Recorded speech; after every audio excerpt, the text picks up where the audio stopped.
and welcome to the 12 Days of Mixago, Bell Performance's video series on the history of the Mixago formulation that Robert Bell formulated in 1927.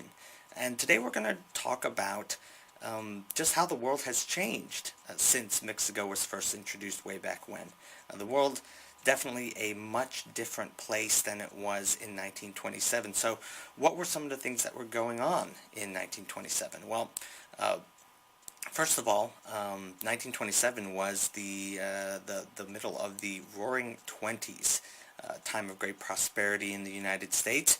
Had a lot of people very optimistic about the future, that the good times would never end. Well, unfortunately for them, 2 years later they did end when the stock market crashed and the Great Depression was ushered in. But Mixago, being formulated in 1927, was still being sold during the Great Depression. 1927, Charles Lindbergh flew across the Atlantic, first person to cross the Atlantic non-stop by airplane, became world famous in doing so. It was about the time that the first liquid-fueled rocket was launched. Now, of course, we have the space shuttle and space rockets sending probes to the moon and to Pluto, but the year that Mixago was first developed, that was about the time that the very first liquid-fueled rocket was ever designed and launched into, not into orbit, but launched into the air.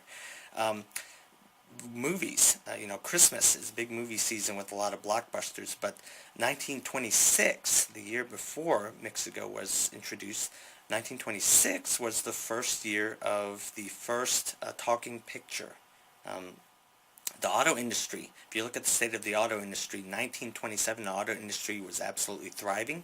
The Model T, you had the 15 millionth Model T rolled off the line in 1927.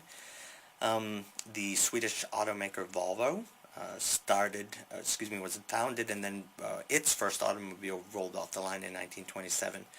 A couple years later, the auto industry would be dominated by the big three. A lot of the smaller companies would have fallen by the wayside, and the big three would be the ones that would be left standing: Ford, Chrysler, and General Motors. And that kind of sounds familiar, doesn't it, if you look at comparing 1927 to today. So it's amazing to think that the world has changed so much in that period of time, and that Mixago has been around through it all. So thank you very much for joining us for the 12 Days of Mixago, and we will see you next time.